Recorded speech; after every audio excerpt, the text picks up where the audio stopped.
That's my joke with all these YouTube vloggers that are buddies with me and stuff. I don't have a vlog. I have an educational channel. Yeah. I do my vlogging on their channels when I visit. So we'll vlog for you guys here. So I'm sitting down, I'm editing with my buddy Casper, and I realize I don't know where the intro went for Garrett Hartle's interview when we were down in Pittsburgh. So me and my buddy Casper are making a new one. Thank God for video editors. I know it's not a super dwarf retic, but hopefully my tiny bow is enough that it makes you guys happy. He's a wonderful guy. I absolutely loved getting to sit down with him. He taught us a lot about not only super dwarf, Ackie monitors, any questions we had. He seemed like he had the answers or could point us in the direction to have them. So you guys have to go check out Garrett Hartle at Reach Out Reptiles. Link's in the description, and hope you enjoy the interview. So Garrett lived in Indonesia for over a year, and I'm curious what day-to-day life was. What'd you see? What'd you eat? Where'd you live? What'd you sleep on? What's going on over there? Yeah, that was definitely an interesting time of my life. I went out there kind of randomly. I actually had a buddy of mine that was German. He lived in Indonesia, and I knew him since I was a kid. And he called me one time. He said that there was a German family that was coming out to Indonesia with their kid, and he was going to have to go to the English-speaking high school, and he didn't speak any English. It was like an international school. So he said, we need an English-speaking person to come. They will give you a room in the house, and you know, their grandparents live there, will cook for them and everything. So your lifestyle will be covered, and you got to help him with his homework. He says, I don't know anybody crazy enough to do it except for you. You want to do it? And I was single at the time, so I mean, everything's so much easier when you're single. So I lived in East Java, which is the same island as Jakarta, but it's all the way on the other side. And there were really no English-speaking people around when I was there. So it was pretty trippy because I didn't speak any Indonesian when I moved there. Do you now? Yeah, I can understand it pretty well. I can speak it a little bit, whatever you can learn in a year.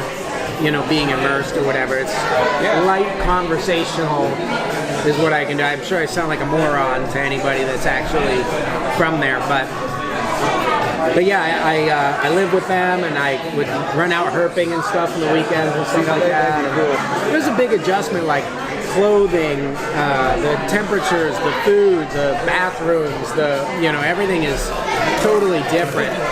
So yeah, when you go away for that long, it's not just a vacation for the week or something like that. You really learn a lot about yourself. You know, you learn a lot about the other country, but when you come back home, the more profound thing that happens, I think, is when you have culture shock coming back to a place you consider home. Yeah. And you're like, what? Because whenever you go to a new country, you're like, well, why do they do this? And that's so weird, and this is so weird. And everything is judged by your own cultural standards. You strip all that away for a while to the point where you're like, you don't really know what's up anymore. There's not so much right or wrong anymore. You know, it really opens your... So it was pretty fun. Getting used to all that stuff and then coming back, and obviously seeing stuff like reticulated pythons in the wild, going to Komodo dragon, go see Komodo dragons in the wild. I've been to Komodo Island 7 different times. No way. Stuff Are they like as that. plentiful as they look? I know I've seen like some specials everywhere. When they look like squirrels. Yeah, they're everywhere. You see 10 of them as soon as you step off the boat. It's a national park, so they're like used to seeing people. They're like the elk at the Grand Canyon. They just walk up and push you over. You know what I mean? So yeah, it's never as fantastic and exciting as it looks on a documentary. You're amazed for about 30 minutes, and then you've seen 2,000 of them and loses it. I remember I went one time. I stayed for 2 weeks, which is entirely too long to stay on Komodo Island because there is nothing to do there. So by like the 3rd day, I'm playing volleyball with the park rangers and stuff, and they call Komodo dragon an aura, and so you remember when you're kids and you're playing baseball out in the street, and then a car comes, and a car, and everyone moves to the side. That's what we were doing, playing volleyball, and a Komodo dragon would come walking through the court, and you're like, aura, and everyone moves, they let them walk, and then you go back and play. Every now and then one comes and lays down, you're like, oh man! And the ranger's like, well, we're not supposed to bother them. They like poke it with a stick, like, come on buddy, get out of here, we're trying to play. That's amazing. That'd be a cool experience, though. It's different. It's very different. You know, everybody likes to dramatize everything for television and stuff, and you'll even see, I'm sure, like YouTubers and stuff that go there like, oh my gosh, look at this, and It's coming right for us. yeah, and you know, they are amazing. They are amazing because they're a giant lizard, but you're not really experiencing anything there that you're not going to experience. Like when I lived in California, there was lizards all over the backyard, and they're hunting and eating and breeding, and it's the same thing. It's just bigger, so it's more in your face. But I think if You're you the super dwarf guy anyways, the bigger is the better. yeah, exactly. Super dwarf, man. If you take the time to sit down and look at stuff, you'll see, like, it's an incredible world that we live in. You ready for me to grab that? Yeah, you Can I go ahead grab and you keep some it. change? She'll take All it. right. Well, you guys have a good day. You too? Yep, thank you. Everything doesn't need to be giant and in your face and all that all the time. I think, you know, there's plenty of stuff to enjoy wherever you're at if you know where to look and really how to look. Yeah. So, Yeah, I noticed, like I was saying, my cousin married a guy that's from the woods. I mean, they come from a town of like a couple hundred people. We'll be up there in the woods and we'll be out riding around on our bikes or, you know, dirt bikes or four-wheelers or whatever. And he'll just stop and he'll be like, look over there. And like, what are you looking at? I'd be like, there's 17 foxes. And it's like, oh, there is. Like, right. you know, right. so when you're surrounded by Like it, the you know hawk it. guy. You know what to look at. Oh my Yeah, god, we we went rabbit hunting with a red-tailed hawk. Okay. If you've ever gone falconing, it's worth it. And that is incredible. And that guy's driving down the road, and he goes, there's Cooper's hawk, red stuff you don't He'll even tell you what kind of hawk it is, and it'll be like a half mile away. It's like, I didn't even see it. It looks like a blob on a tree. He's telling me. He's like, that's a 1.5 year old red-tailed hawk. It's like, It's a matter of perspective, and that's what I think people miss in life. You know, there's an old story about the Wall Street guy who invites this Native American guy to come down and speak with his business associates in New York. And they're walking down the street, and the Native American dude is like, wait, do you hear that? And he's like, what? And he goes, come over here. And they walk like half a block down over to the side, and then he hears this like rare kind of cricket, you know, in somebody's garden there. And the guy's like, how'd you even hear that during the streets? And he's like, oh, it's all a matter of perspective. Everyone's programmed to pay attention to what they think they love. And he goes, oh, I'll illustrate the point. He took a pocket full of change and dropped it on the ground, and everybody stopped and looked. You know what I mean? And it's, you know, it's, I mean, it's a silly story or whatever, but I think it illustrates a good point, is that we are tuned to notice things that we respect, and sometimes I think what we value and what we respect, I don't know, our priorities, I think, are askew. Going back to like living in another country, I think that's one of the big things I learned, is just where your priorities are at. Well, I think it was the Dalai Lama said something along the lines of, he doesn't understand Western men because they spend their youth working themselves into the grave to get money, and then they spend all their money to fix their health in their older age. You know, that's the biggest thing he's seen and doesn't understand with Western men. Kind of silly. Yeah. But yeah, so I don't know. That's kind of what it's all about. And so, like, even just back in relation to the reptiles, the super dwarf stuff, I love retics. I mean, they are such a cool species. They're so, especially in their such a different interactiveness. personality. That's what originally got like me and him into Yeah, retics. the way they think. I finally got to play with some sub-adults, some like 10, 12 foot, and like a 20 foot.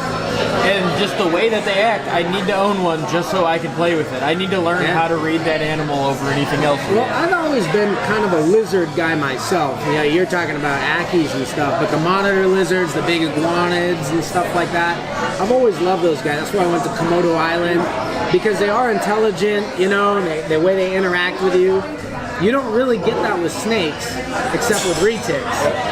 And so it's funny, a lot of the big retic guys are like, well, why do you even have a retic if you want it to stay small, you know? That's the whole point of a retic.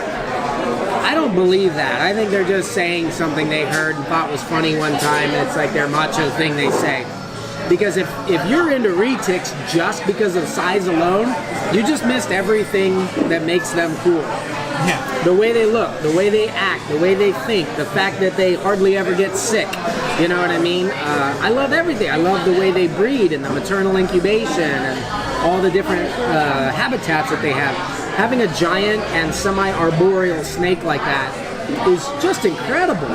You know, and that they're intelligent enough to recognize you like, well, you're not just I might eat something the size of you, but you're not food. You know, people always, I have that little fluffy white dog, and it's the size of the fluffy white rabbits that I might feed some of my mainland retics, you know. But they're not interested in the dog. They don't care. That's not their. Know the difference. That's not their thing, you know. And so, getting into the retics has always been, it's been amazing for me. But the fact of the matter is, if I'm going to do it right, you know, people always say, "Oh, that retic was like my bucket list species. What a magnificent, majestic animal." Then they go buy one and they turn around and they ask, "What are the absolute minimum requirements to keep this alive?" I want the smallest cage. What's the least I can feed it? Maybe I can stunt its growth by not feeding it a lot.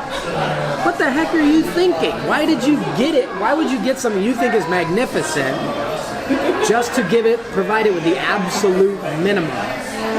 So if I was going to have a retic, you know, like a big mainland retic, I would want a gigantic room full of jungle stuff for it. I wouldn't breed it because I don't think there are enough people to buy all the babies of the retics that are getting made. So if you're thinking you're going to buy and breed retics as an investment, you know, the funny thing I see, without criticizing anybody specifically, this is just kind of like the way the market is. A breeder is your best friend while you're buying stuff, then you turn around and breed it, and all of a sudden they have something to say about your prices or how you're marketing. And, you know, so you see it all the time. The retic breeders, big mainland breeders are always picking each other apart, you know, because there's so much competition, and really they're selling a lot of them to each other. But how many giant snakes can you really have? Yeah. You know, and even them with the mainlands, a lot of them are working with more manageable sized animals anyways, a smaller sized animal. Even if it's not a dwarf or a super dwarf, they're using smaller bloodlines or keeping them a little bit smaller. You know, if I was going to get a retic, I would get some big, giant, awesome locality animal and let it look the way it was in a jungle. And instead of having 30 of them in a box, I'd have one in this epic enclosure that reminds me of what an incredible animal it is that I actually keep. And the super dwarves and the dwarves, people are like, that's for pansies or something. I don't think so. I think it's like a bonsai. You know, a little bonsai tree. You get that little part of the environment that allows you to connect with the wild in a way that's good for your soul without having to go out into the woods. Because that's not always there. Yeah, it's so you have, you know, this guy Tom that I'm building an enclosure with for some Calatoas. We're trying to mimic the natural. It's all naturalistic, bioactive substrate. Trying to mimic what their actual environment is in Calatoa. He's building an 8-foot by 4-foot enclosure for hatchling Calatoas that are like as big around as my pinky, you know, and a foot and a half long at a year old. And, you know, the idea is to actually watch all the cool behaviors and see stuff how it grows into the environment. And you can do that. You're buying a cage that you would buy for a retic anyway, but by putting a super dwarf in that one enclosure, you're going to clean less. You have a way cheaper feeding bill, and your snake actually has the room to explore and do things, which a lot of people are like, well, reptiles don't do that. But some do. Every reptile is different. You know, there's reptiles that want to sit and be left alone. Retics are not that way. They're up watching you through the glass. They're using every part of their cage. They're not like a green tree where it sits in the one perch that's the highest in the middle of the cage. They're always somewhere different. You know, and you can really observe. If you give them the space, you'll watch the natural behavior they have. It's funny, the people that say, nah, they don't really need to do that, are the people that give them enclosures that don't allow them to do that. So how would they know? Well, they don't climb, but you have nothing for it to climb on in its cage. How do you know? You know, so it's just interesting. I like to give the animal everything, and if there's something it doesn't utilize, you can take that away. Yeah. But if you've never run that experiment for yourself, how do you know what your animal wants? I really like that idea. Yeah. I think too many of us just take the systems that were handed down and go, well, I do that because my dad did that, without ever questioning why you do that. And the reptile industry did not have the greatest start. I mean, these things are considered disposable pets. We need to grow beyond that. Of course. It's way past time. I think we are in a lot of ways.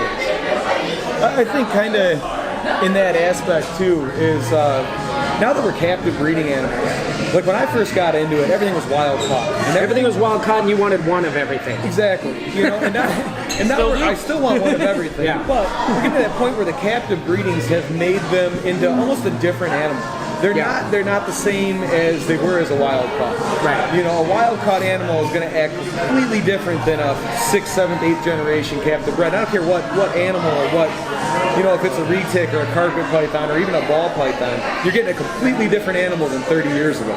Yeah. You know, just because of the captive breeding. And I think it's actually better for the reptile industry. Oh, absolutely. Right? It's better for nature. We're not taking them out. We're not stripping the lands. We're leaving their environments alone. We're giving people the ability to have something that they couldn't have had 30 years ago. That, you know, personally, I wanted 20 years ago. I would have loved to have a retic that was sweet and nice, but every time I got around them, they bit me. Yeah. Now you can walk into a retic breeding facility, you stick your hand in there, and they crawl up on it. They're like, "Ooh, what's going on?" Right. Yeah. And the animals themselves are more suited to a captive environment, just because you always have that one weird one. Let's say I hatch 20 animals, and one of them, for whatever reason, is really sweet. It never misses a meal. It just seems to thrive in that captive environment. Yep. And that animal is the one that's going to grow up fastest, reproduce the most, and do it the most often. And these ones that I'm always like fighting them for their own good, that fail to thrive, you may be able to breed them, but it's not going to be nearly as common. You know, they're not going to reproduce as much. So those animals that are suited to captivity begin flooding the market. And that's a good thing. I hear people complain there's no variety in the reptile shows and stuff like that. Overall, I think that's a good thing. Because if you have 10,000 people walking through a reptile show and you have 10,000 different species of reptiles there, most of those things are going to die if they go, if you pair them up with those people. Now, there are people that are dedicated to a specific niche and type of animal, and those people will really watch weirdos that. like you. Yeah, really. You'll really watch them. I mean, you'll see one guy is like, no, I just love, blue tongue skinks have been around forever. Nobody cared. Now they're all hot, because people have really dedicated themselves to that. Every species, you see these things kind of pop up and shine. Colombian rainbow boas is a good example. Great pet snake. Nobody ever liked them because Brazilian rainbow boas, But then as soon as all the morphs came around, it's like, hey, you know what? Yeah, this is a perfect pet. These are really great. Look at how easy they are to keep, how beautiful all these morphs are, and then you find it. Sometimes it's the cheap thrill of a morph that gets you hooked in the first place, and then you fall in love with that individual animal. And once your mentality matures that way, it's cool. So I really like the people who bring in these wild, unique species, but it can't end there. You can't just go buy some never before bred in captivity species and have one until it sits in the tank and dies. That's the way that the reptile industry always was traditionally. What I love to see is somebody who can appreciate that animal for what it is, that even though it may only be worth $5, like we were talking about the African emperor scorpions, even though it's only worth $5, when it's $5, nobody breeds it because there's no financial gain for it.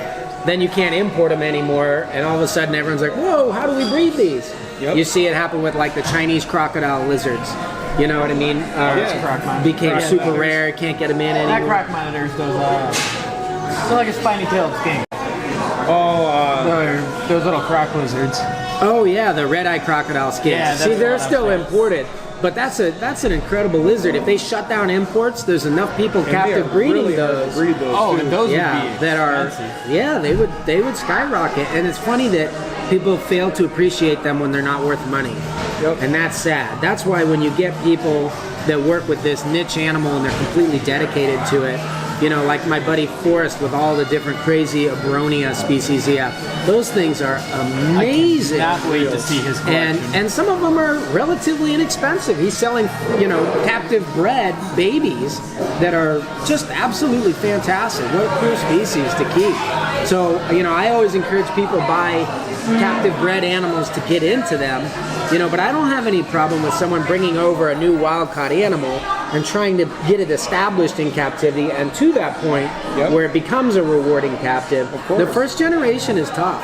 you know, in any species, really. You can go ahead and watch his reaction to a Boleyn's python just the other day. Oh man, it's the first time I got to play with Goosebumps up both Boleyn's. arms Yeah, and literally. everything. Even thinking about it's giving me goosebumps. Because I mean, what's the chance? Who lets you play with a Boleyn's python? Like, here's a $20,000 snake.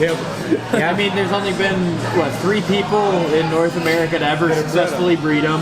One guy hasn't done it since 2006, and the other guy is in an outdoor Costa Rican zoo with Quetzalcoatl or whatever down there, and he's got crazy things going on. He's got air-conditioned cold boxes, he's got everything just for that one specific snake, and I love the fact that once we do get it figured out, there's the potential to have that amazing thing, snake. though.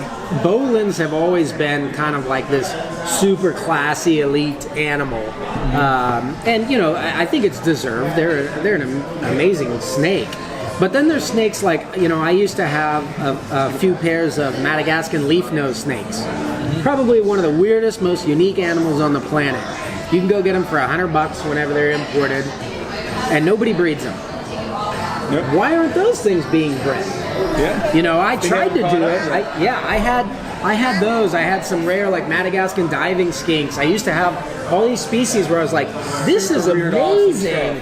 Like the diving skinks are like seals underwater, like highly active, super aquatic. Just what a wild animal. And not, you know, I would love to see giant enclosures full of these really aquatic species and stuff, but nobody bothers to try to establish those things. No one's ever, they have not had the benefit of anybody marketing them. And when I say marketing, I'm just saying communicating to other people how cool they are, you know. Yeah. And so they've never caught on, and they've never been bred. But I would rather be a lot in the reptile where things catch like wildfire. Like somebody has something for 20 years and they've been working with it, had it around, then all of a sudden someone else sees it, and then within a year or two, it's the hot ticket thing. Yeah, the mainstream, some big guy pre-packages it and tells everyone why it's great, and boom, it's the next big thing you have to get. Yep. It's kind of like emerald tree bows. You used to get them for $25, and now on Amazon, Amazon Basin, $2,500 for a captive bred, still over $2,000 for an import. Yeah. Well, I don't think they import the basins anymore. But you know, it's funny. Those are one species that's been captive bred in captivity longer than almost any other species. It's crazy. Something crazy yeah, like that. It's in 1960s and 70s, and a lot of those bloodlines trace all the way back. It's great. But what about, why not Amazon tree boas? There's a few niche people working with those. They have a lot of cool variety in them. You know, one of the most popular reptiles in the industry today is a crested gecko. And when I was a kid, they thought they were extinct. Yep. You know what I mean? Yep. So there's so many. I know why. There's so many incredible. I was out hanging with Brian Cusco, and you could actually go back and watch this vlog. We're catching bluebelly lizards in his backyard, and I'm like, look at this thing. But you don't see color like this anywhere. I mean, you can't get blue like that on a butterfly. And here's this little lizard in the backyard that nobody cares about. I was like, I would love to take this sucker and selectively breed it for 4 or 5 generations to see Looks what like a happens. neon sign walking by. Yeah, you know, one of the other ones I always found was interesting? Ringneck snakes. What an incredible species. There's a lot of different morphs. You know, they look incredible even in their wild form. They're really tiny, so it'd be really affordable to keep. You know, I mean, I just think the world is ripe for it. And I really think people finding out what they're passionate about and being able to appreciate. So super dwarfs are like this. So many people think retics are only cool because they're giant. Yep. But if you bonsai that sucker down and you make this tiny little retic that you can keep in a jungle enclosure that still fits in your living room, you now have the whole experience of kind of like me going to Komodo Island and seeing those dragons. You have and aspire to breed Akis. I bred Akis for years. They're a lot like Komodo dragons. Now, if I was to get a Komodo dragon, which would be awesome, but it would also be really expensive, and I would do the same thing like a big retic, make a giant room for it or something like that. It's the least you can do. But you can go get a trio of Akis and watch those things tear into a carcass and do everything that a Komodo dragon does on miniature scale, and anybody can do it. Right in your living room. Yeah, exactly. It was insane. Like you said, they're like Komodos. The first night I had them before, it was Christmas Eve, no crickets were available, so I threw in some fuzzy mice with them. and all frozen thawed and stuff. And the two of them grabbed him, just tore it right in half. Yeah. And they literally dug in, grabbed, and swallowed whole, just like those big monitors, That's big it. scary lizards. That's it. And so there is something about it. Like when I went to Komodo Island, I saw the dragons. One of the things, the takeaways, is that you're not so big as you thought you were. There are bigger things out there. Oh, yeah. You watch these things taken down like buffalo, where you're like, wow, these could turn and eat me if they wanted to, and it makes you feel small. But then you can go home and get a trio of Ackies and remember that experience and connect with it from then on. That's where I think the real value of captive keeping is. Let's try to keep well rather than just collect pretty things. You know what I mean? Because it's like a waste of life.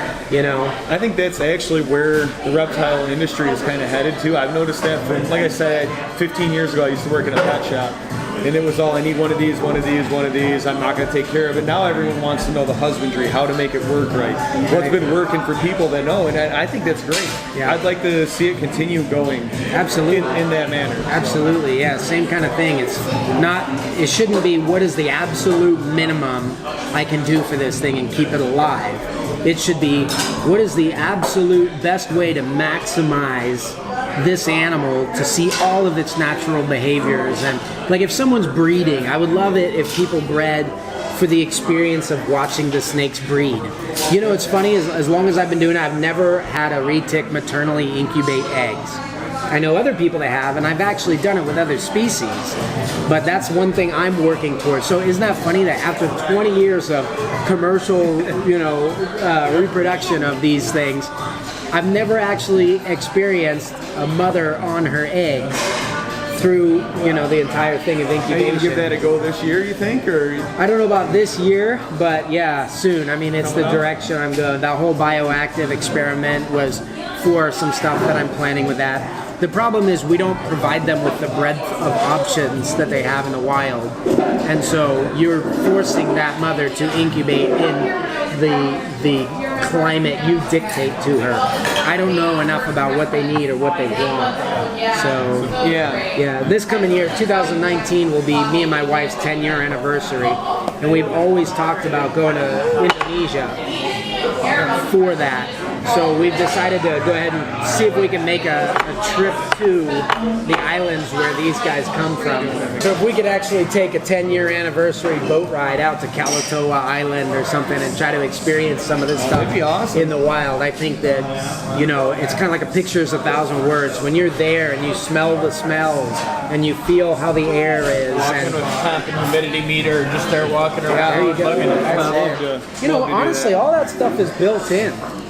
You get a feel for it, there's a taste, there's a touch. We have so many amazing sensory things about ourselves that I think we fail to connect with a lot. But so yeah, I just think being there and having that experience will bring a wealth of knowledge, to my captive keeping. So one of the things you were talking about earlier, you very much mirror what I talked to when I was talking to Kevin McKearley. Like him and all of his socialized monitors, the reason why he did that is because he wanted to know what they act like in the wild when he's not around, and never wanted to buy an extra camera to hang on the wall.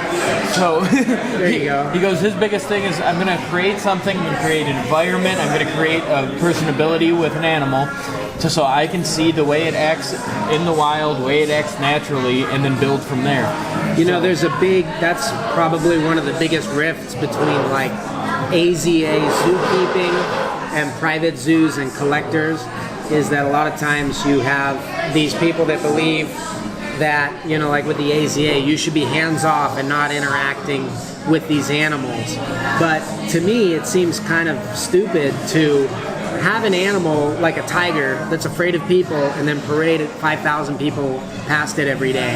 Yeah. Whereas if that tiger was socialized and loved people and thought of itself as a person, to the point where it can relax enough to have all these natural behaviors, I think it's got a better quality of life. Yeah, just the added stress on the animal. Could you imagine if you never talked to a single person any day and you sat next to a window where they all looked, pointed, and flashed cameras at you? Right. And I think every different species has its different needs, and that we as keepers need to challenge ourselves to actually listen to the animals more so than just reading what somebody put online. You know what I mean? Or that care sheet or that whatever. I agree 100% with that philosophy. And again, that's why we came down to meet you. Even if I didn't buy anything off you, just talking to you for a day, whatever I take away from that is not my knowledge. I mean, you can't put a price on it, you know? But he did. He did buy something. He can even tell you the price it costs. Otherwise you'll spend way too much money.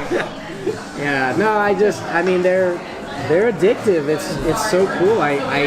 I think the reason why people are into the super dwarves is because they get to see some of that interaction, hopefully through my YouTube channel and stuff like that. That's the goal, is invite you in to see what it's like, but you can get the full experience yourself when you do take that thing home. Yeah. And it's now in your living room, and it's a part of your family, and it's interacting with you to that same extent, like you're talking about Kevin's monitors and stuff. And just it's interesting to learn about yourself and how you connect with animals. That's actually what the reach out thing is for. I've got City of Pittsburgh here representing kind of our artificial state that we live in, and the wild there. And Pittsburgh's the city of bridges. We got Reach Out Reptiles trying to connect the two like a bridge and reconnect us with the wild part of ourselves that actually makes us human. I think we're far too artificial these days. I agree. I don't think everybody can run out and go to Kalatoa Island. So the idea of having a highly interactive, very intelligent, bonsai reticulated python to remind you, of where you are on the food chain and all that kind of stuff, I think it's an invaluable experience. You can get all those kinds of life experiences through that. Just off that, it's the same reason people go to the zoo, is we want to have a taste of something in the wild, something beautiful, something almost unobtainable. With today's market of reptile industry, it's so easy to save up that extra little bit, wait till the return season, get the animals you want, like whether the super dwarfs, ackies, whatever boas, buy 1, 2, 3 of them just as pets and have that at home, have that interaction with an animal. So it has so much more takeaway than just going to a zoo. Yeah. Being able to actually connect and become something with an animal. Like, I'm genuinely personable. Like, I know it makes him upset because his biggest boa likes me better. And you can actually see, she comes to me, he's holding her, and she comes right over, sits on my lap, and sits down. And I love that, like how personable these animals actually are. And that's actually why we got so intrigued by the retics, is because just stuff like that, where my boa prefers the smell. When I first got her, she was a big girl, and my neck was really messed up. I had a hard time handling her. I mean, so he'd come over and help out with it. He's a big guy. He had no problem moving around a big snake. And so that was one of the first people, but she was never handled really. So that was one of the first people she got to interact with. And the way she interacts with him is different than the way she interacts with me, because she knows him. And when we started dealing with retics up with Brian Barczyk's Reptarium up there, I started seeing a lot more retics, getting to handle them and play with them more often. And it was like, wow, this is a whole different level. I'm like, I gotta have this. They're not like other snakes. They're not like other snakes. They're definitely more like a lizard. It's one just funny little side note you're talking about. They prefer you to them, and there's so many things that reptiles pick up on too that we're unaware of. So one thing I've noticed, in a retic world, a male is very intimidating when you come across a male. So a big male retic, when two of them meet, they'll try to kill each other. Yeah, they go and right when you go to do breeding stuff, if you throw two females together, they usually don't care about each other. They just go sit wherever they're going to sit. You introduce a male into that cage, all of a sudden those females are very nervous. They're nervous about what's going to happen to them, to their safety, and all that kind of stuff. So one interesting thing about retics is I've noticed that myself, when I go in and I handle my animals, especially during breeding season when all that stuff is at its peak, the males view me as another male. And they become on edge, almost like combative, right? Like, uh-oh, here's another male.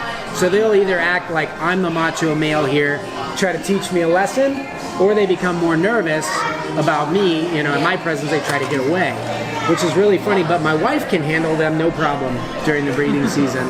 I actually had one of my friends over, and she was holding just this unbelievably small little super dwarf retic, and she's playing with it, and it starts arching on her and spurring her arm. And I was like, oh wow, he likes you. They've never done that to me, you know. So yeah, it's really funny how even just that way they'll interact like a male with a female, or you know, other females, you know, around human females. I don't know what it is, but they pick up on that and they relax, you know. Whereas males are always kind of like, they have to learn to trust you a little bit. You know, you got to show them that you're not just there to cut them in half with your teeth or whatever, you know what I mean? So yeah, it's really cool to watch that kind of, all this like primeval stuff that they have going on, and it makes perfect sense if you know a thing or two about the way they live, but how it translates and applies to captive keeping, you know, it's really fun. Yeah, I look forward to seeing that and dealing with some of it. Yeah, you'll have to let me know how it goes. Yeah, I would say we'll have to keep in touch for sure. And absolutely. And I'm sure I'll be back with more money for you eventually. And yeah, you need to get your female, so if you do want to breed, you got to go get a male. Yeah. What kind of advice would you give to somebody that's just starting out with retics and getting into the super dwarfs? Let's see. You know, the biggest one would be to really plan ahead what you're going to do. You know, don't just show up at a guy's house and impulse buy an albino retic. Well, well, you know how it is when you hold that retic, you will fall in love with it. Yeah. So people go to a show, and someone will put a baby retic in their hands, and they fall in love with it, and they take it home. Later, they consider the consequences of their actions. I would say if you're just going to get into retics, I use that trick on people all the time, but what I'm saying as a beginner, don't fall for it. You know, I mean, you guys have been looking for this, you've been researching it, you've obviously kept similar reptiles before, but if you're going to get into it, the biggest thing would be to really consider, like, what kind of cage do I need? What kind of food do I need? Those are going to be the biggest factors. Much bigger than a lot of times people are like, well, I think it'll eat me, or it's going to take a really big snake to cause you a physical problem like that. You know, from a retic super dwarf perspective, maybe not a retic perspective. But the bigger thing would be, can I house this? Can I feed this? Can I do it appropriately? How do I want to do it? And then from there, decide how many you want to need. So let's say you want to need, let's say, it's a good saying for super dwarfs. Let's say you decide that you want to set something up in a big, nice, naturalistic enclosure where it can kind of spread out and really experience different zones within its enclosure.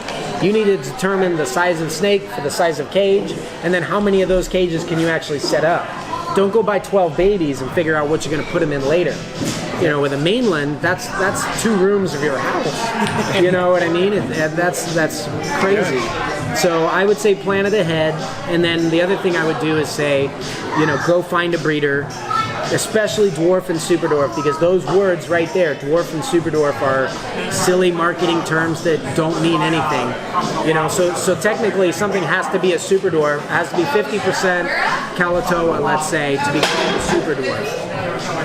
But animals that can be labeled as super dwarfs can range from the size of a big corn snake up to 16 to 17 feet.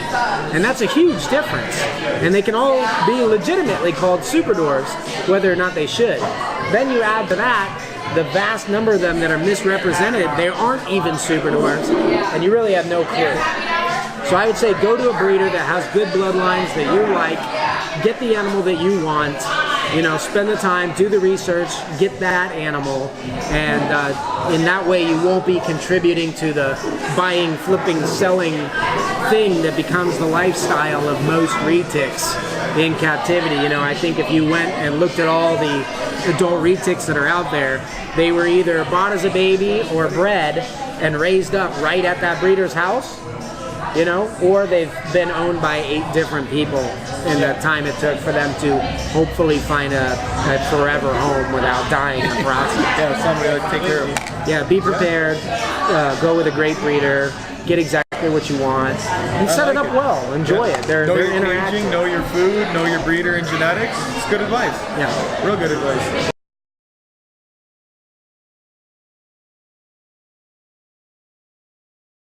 Yeah, so with the becoming vegan, why did you become vegan? Health reasons, personal reasons, animal cruelty? It's kind of all of the above. You know, for me, it's not. So I'm not. You know, if I told a vegan I was vegan, they would be ashamed of me. You know what I mean? So, from a normal person's perspective, I'm a vegan. From vegan perspective, it's not. So I'll hunt and fish and eat my own stuff that I source. Oh, okay. But that's not that much. I mean, it's like, I don't know, maybe a dozen meals a year. I'll have some venison or something like that. You know, really what it was about, you talking about your family, you know, growing up with motorcycles and stuff like that. As soon as you head west from Pittsburgh, you start to see like cleared fields and wheat and corn, and it goes that way all the way to the Rockies. There's no native habitat left, and all that stuff is cleared to make food for our food. Yep. You know, people aren't eating that. It's the cattle industry and the pork industry and all that kind of stuff, and we just ate so much meat. So I'm not against eating meat, but I was eating a lot of it at my last job that I had. I was taking people to lunch all the time. So I was gaining weight, and I needed to do something healthy anyway. But the vegan thing, the real reason for it was, you know, part of it, like after living overseas and everything like that, you kind of see like a much more balanced way to live. I think we're so wasteful of stuff. You know, like I think about people who like, let's say they'll eat chicken, for example, but they don't want to eat a drumstick. They want a boneless, skinless chicken breast. You know what I mean? Like take this much of the animal, throw the rest out. If you said you ate chicken neck and feet, everyone would think you're weird. You know what I mean? So my family. Well, so we kind of, you know, grew up with, you know, my dad was pretty poor growing up, and it was like, utilize everything you have. It's kind of like, take what you want, but make sure you eat what you take, and don't be wasteful of that stuff. And I feel like, even though we may not be making a conscious decision to be wasteful of things, just the way that the big industry of agriculture has gone in our country, the majority of it is extremely wasteful of our natural resources. So here we are screaming at people that are cutting down the orangutans jungle in Borneo because they want to set up palm oil plantations. But everything that you buy, read the label, has palm oil in it. Yep. We've already wasted ours. Go show me where the buffalo roam. Oh, yeah. Where did all those go? They don't have any, there's no native prairie left anywhere, and it's all to feed our cattle. Yep. So that we can eat that stuff. So by cutting that back, it actually, you know, is a significant thing. So I'm not the kind of guy to get down on anybody else for their lifestyle. But me personally, my decisions bug me if I don't live according to what I see, what I believe. What's that? Mahatma Gandhi, be the change you want to see? Yeah, that's it. Yeah, exactly. So, you know, I mean, people can do whatever they want to do. But I think a lot of us, most of the time, I think people just don't think about it, or there's a disconnect where maybe they realize that, but they don't care. It's like, okay, yeah, this is probably a bad lifestyle, but bacon, you know what I mean? It's good. Yeah, and so, you know, so you just don't care, ultimately. You're like, no, I like it too much. Right.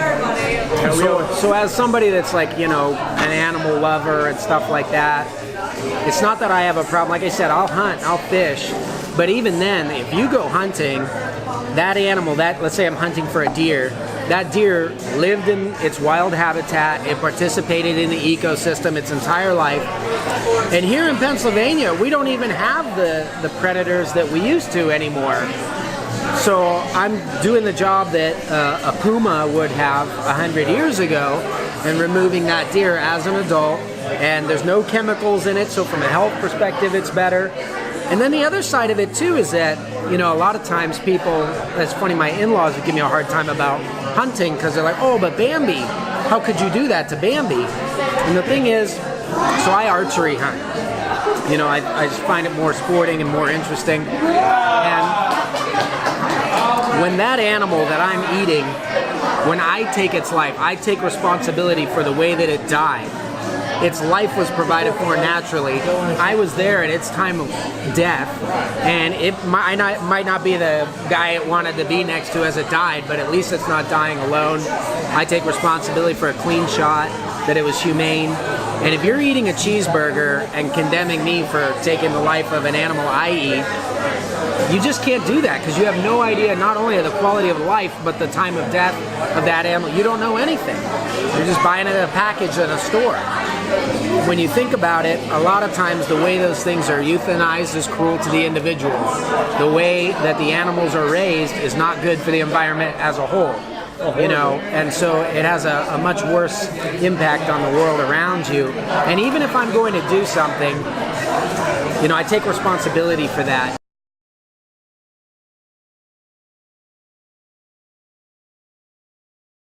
My wife and I are, and I wouldn't have been able to do it without her being on board. Yep, thank you. My kids are not. And you know, for us when we started, I don't know that we even knew how to eat vegan. I wanted to raise my kids in a way that I knew was at least somewhat healthy. You know, now I think this is probably a lot healthier, but they eat a lot of vegan food with us, but I'm not going to put any restrictions on them. If they want to come here and get a piece of pizza or something like that, they can. That's their own deal. They can make their own decisions with their lives. Yeah, well, you can see we do the same with our guy who's over there eating pizza. So other than, what you hunt and stuff, you're full vegan, not just vegetarian? Right, yeah, so no animal products, no cheese, no milk, no butter, any of that kind of, no eggs. Unless you know where it came from type thing. Right. So I know there's one of my favorite things to get. I don't know if it's the proper thing to say to a vegan, but one of my favorite things to get is on our way back from camping. I was driving by and there was a big sign that someone made on the side of the road, handwritten sign that said "Farm Fresh Bacon." I locked it up and pulled over, and man, the best bacon I ever had in my life. It didn't taste. It tasted like it was farm fresh. You could see its siblings, you know. Yeah.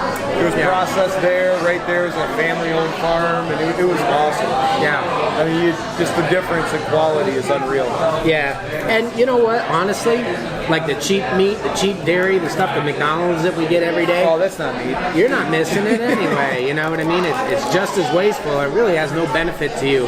Health-wise, doesn't taste good. You know, it's funny you say that, because I've been, about a year and a half now, I've been on this keto diet, or on a real strict, diet where I don't eat fast food, and I don't crave it. I've never once said, man, I wish I could have a McDonald's burger. It's gross. It's convenient. It's convenient. You know? That's it. It's lazy.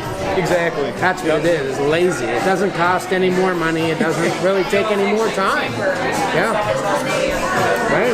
Well, you go to McDonald's, say the three, me, my wife, my kid go to McDonald's, and it's like $20, $25. Hey, I go buy steaks and vegetables, it's like $16, $17. I can feed three of us, and it's good food. Yeah. Well, there it is, the end of our first long-form interview with Garrett Hartle. I think what I'm going to do on this channel is make a section where we go out, we talk with breeders, maybe treat them to lunch or dinner, and just talk. Have a conversation where we get to know them a little bit better and the things they enjoy, and maybe even learn a few things in the process. So, on behalf of me and Casper, thank you guys so much for sticking around, and we look forward to making more interviews, more topics, more videos. Anything you guys want, let us know in the comments below, and make sure to go check out Garrett Hartle. Thank you so much for letting us interview you, and we hope to see you soon. Bye.